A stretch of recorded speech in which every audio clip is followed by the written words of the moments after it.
I've had enough of pinching pennies. I'm exhausted by it. When we first tied the knot, my husband praised me as a prudent and thrifty wife. But in just 3 short years, he's changed so much. Your complexion looks patchy, doesn't it? You don't take good care of your skin, do you? Are you even still a woman?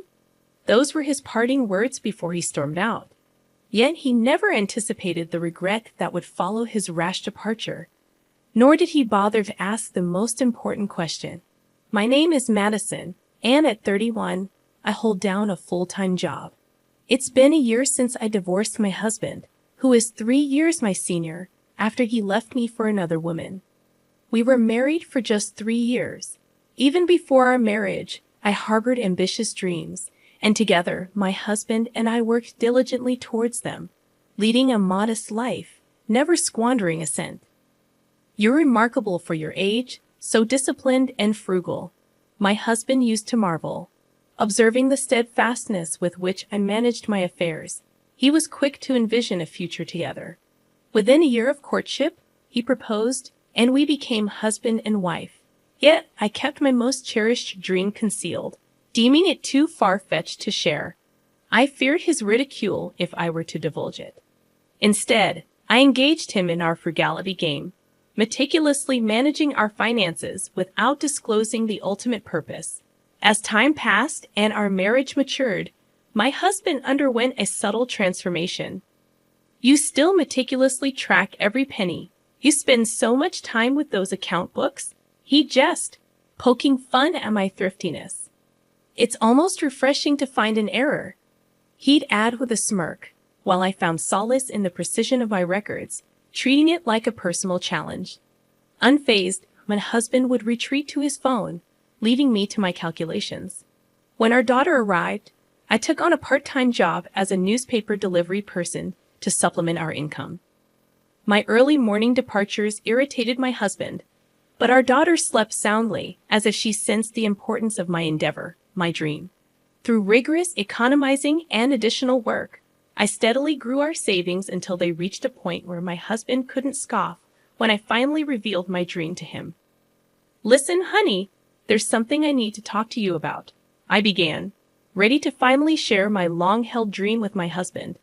But before I could say another word, he cut me off with a strange irritation in his voice. "Shut up! Are you going to lecture me about saving money again? Every day, it's save this, save that. It's getting old," he snapped. It wasn't news to me that he had grown increasingly annoyed with my frugality over the years. Sensing his frustration, I had refrained from mentioning anything about saving money for quite some time. But it seemed even the mere presence of my efforts to eliminate waste had become suffocating for him. "You act like you've achieved something when you've done nothing. What's with that smug look?" he continued, his words cutting deep. As he criticized me, I couldn't help but think how all the qualities he once admired about me had now become faults in his eyes. Every interaction with him seemed like an unwarranted attack, blaming me for things beyond my control. It was as if his perception of me had shifted drastically, while I remained unchanged. He no longer found joy in our shared endeavor of saving money. Instead, he sought distractions to vent his frustrations. It dawned on me then that perhaps he had never truly shared my values of thriftiness and stability. Maybe he was merely intrigued by the novelty of it all when we first met.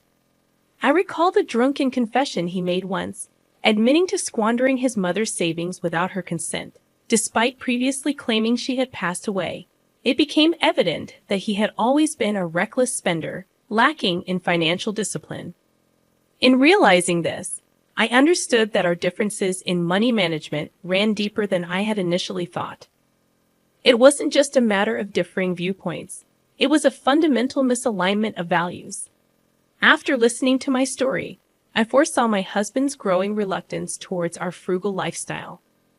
As expected, he began to express irritation with saving money and gradually revealed his true character. Night after night, he returned home inebriated, neglecting to provide us with enough money for essentials. One evening, as he stumbled in during the wee hours, I mustered the courage to confront him. "Can you at least leave some money for our daughter's milk? You're her father, aren't you? I pleaded. His response was dismissive, claiming his earnings as his own to spend as he pleased. Eventually, he ceased contributing to our household altogether. I couldn't ignore the flickering shadow of another woman in his life, nor his increasing belligerence towards me. It reached a point where he either absented himself for days on end or moved in with his mistress. Realizing the futility of salvaging our marriage, I made the decision to leave. I refused to remain tethered to a man who shirked his responsibilities, indulged in vices, and failed to provide for us. With both my parents gone and a baby to care for, I turned to my maternal aunt for support. Despite my reluctance to burden her, I confided in her about my predicament and asked to stay with her for a while. Understanding my plight, she welcomed me into her home, having gone through a divorce herself. I gathered my courage, filed for divorce, and moved out of the apartment I once shared with my husband. It was a rare occasion when someone visited our home during those turbulent times. Later, as the divorce proceedings unfolded, my husband contacted me, claiming he had signed the papers. We met at a cafe where he presented me with a bulging envelope from his jacket pocket, cautioning against any future disputes. Inside the envelope lay a substantial sum of money, accompanied by his declaration of intent to marry into a wealthy family. Seeing through his pitiful attempt to buy his way out of our marriage, I couldn't help but retort with biting sarcasm. If you marry into wealth, you won't need to worry about saving anymore. As those words left my lips, I couldn't shake the thought that a woman who would entertain a man like my husband couldn't possibly be as wealthy as he claimed. At best, she might be running a small business. Yet my husband departed without a hint of love or concern for our daughter. In turn, I saw no reason to disclose to him the identity of the visitor who had graced our doorstep the day I left with our daughter. Leaving my daughter in the care of my aunt, I returned to work. One day, much to my surprise, my aunt remarked, "Since you've been here, the utility bills have decreased." I couldn't help but chuckle at her observation. I have a knack for saving money, I confessed proudly. Eager to repay my aunt's kindness, I got creative. My thrifty nature and keen eye for waste allowed me to identify areas where we could cut costs. When I shared my strategies with her, she was amazed. "I must tell my friends about this. They'll be thrilled," she exclaimed. Grateful for her support, I gathered her friends and shared my money-saving techniques with them. Their enthusiasm surpassed my expectations, and soon they were eager to spread the word to others. What started as a simple gesture of gratitude blossomed into regular lectures on financial efficiency. My aunt, impressed by my unexpected talent, proposed charging for my services. Through these lectures, I swiftly rebuilt the savings I had lost in the divorce and finally achieved my long-held dream. About a year after the divorce, while visiting a hall for one of my lectures, I noticed a man in work attire carrying materials. As I observed him casually, something about him caught my attention. As I locked eyes with the figure, I realized it was my former husband. His gaze met mine, and recognition dawned on his face. In a split second, I felt a sinking sensation in my stomach, but it was too late. A smug grin spread across his face from a distance. Desiring no conversation, I feigned ignorance and made a swift exit through the hall's exit. However, he pursued me and intercepted my path. "You don't have to run away. We're divorced," he declared with a half smile, as if proud of some achievement I hadn't even heard of. "I've been put in charge of a company owned by my wife's father. I'm here to oversee some work with my team. I'm slated to become the company president, so I'm quite busy," he boasted, peering at me expectantly. Then, with a mocking tone, he asked about my situation. "I heard you're on welfare. Despite your penny pinching, if you can't earn, you're still going to struggle, right?" His sarcastic grin was unmistakable as he awaited my response. I furrowed my brow in disbelief. "Who are you confusing me with?" I retorted sharply. He maintained his half smile, unfazed, and continued his barrage of accusations. "Didn't you go begging to the landlord of our old apartment for a loan?" His laughter punctuated his words. Then his demeanor shifted briefly to seriousness. I went to collect some belongings left behind when I moved out. The landlord mentioned something about you struggling and suggested welfare. Was that not you? His doubtful gaze scrutinized me, but I stood before him impeccably dressed, my appearance hardly resembling that of someone on welfare. I explained. I had forgotten until now. Your mother visited shortly before our divorce, seeking financial help. Out of sympathy, I obliged. She was the visitor who came when I was leaving, not a representative of my financial state. My revelation seemed to genuinely surprise him. You're joking, right? Mom is alive, seriously. If she knew my current situation, she might demand her money back. He revealed the turmoil his mother had faced upon discovering he had squandered her diligently saved savings.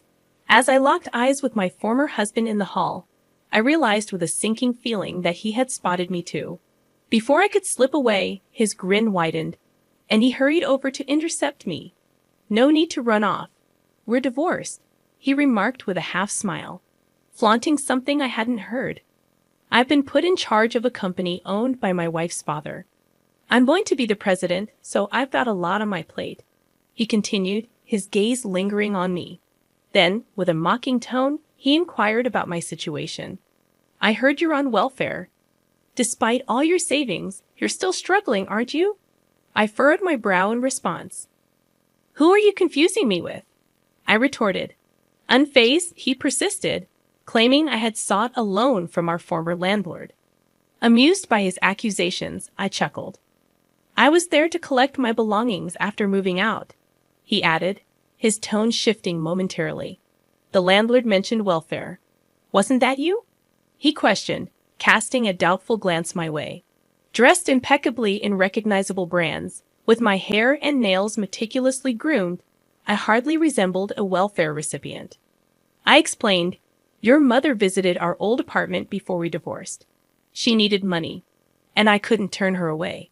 His incredulous expression betrayed genuine surprise. Mom's alive. No joke.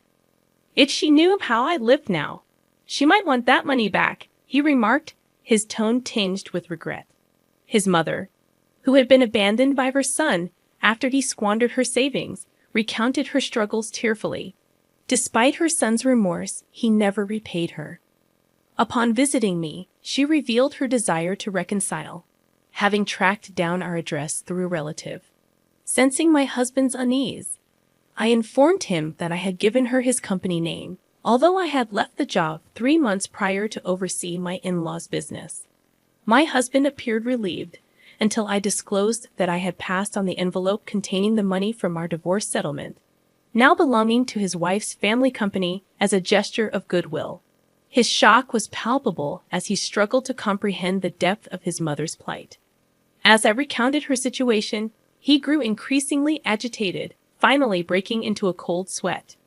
As I suggested informing his mother of his current employment, his phone rang, likely his current wife calling. Startled, he fumbled for his phone, his expression a mix of panic and disbelief. Suppressing a laugh, I responded, "Is she asking me to take care of her?" With a casual wave goodbye to my husband, engrossed in his phone call, I strode towards the neighboring apartment building. My husband, noticing my departure, interrupted his conversation, beckoning me to wait.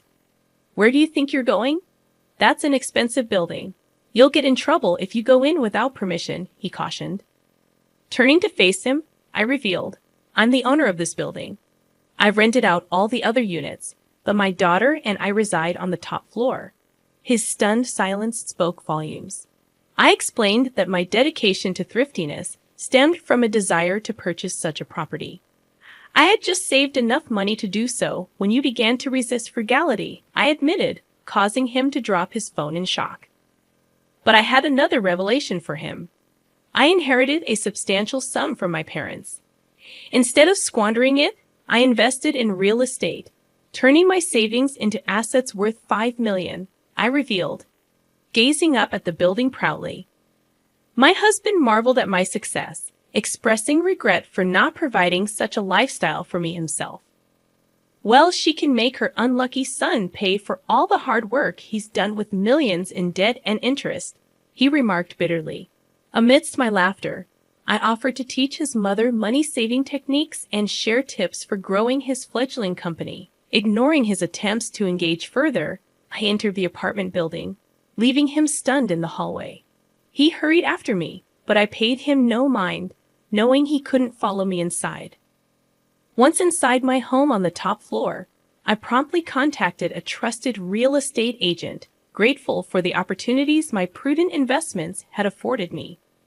Actually, I have an apartment I'd like to sell next. I'm considering buying a house with an ocean view. Would you be willing to discuss this with me again? I proposed, eager to move on from the apartment now that my husband was aware of it.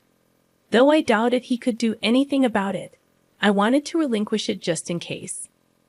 My aunt, having overheard my conversation, brewed a pot of tea and brought it over. I also invited the woman who had been caring for my daughter, and the three of us sat together, discussing our plans for the future amidst laughter and camaraderie. As for my husband, I never encountered him again in the hallway next to the apartment where we crossed paths. Instead, I noticed a different man overseeing the proceedings, an older gentleman. Perhaps my husband faced consequences for his actions towards his mother, or perhaps he simply moved on. Either way, it was no longer my concern. I resolved to focus on my work and continue raising my daughter in the company of trustworthy individuals who truly cared for us. With a sense of liberation and optimism for the future, I embraced the next chapter of my life.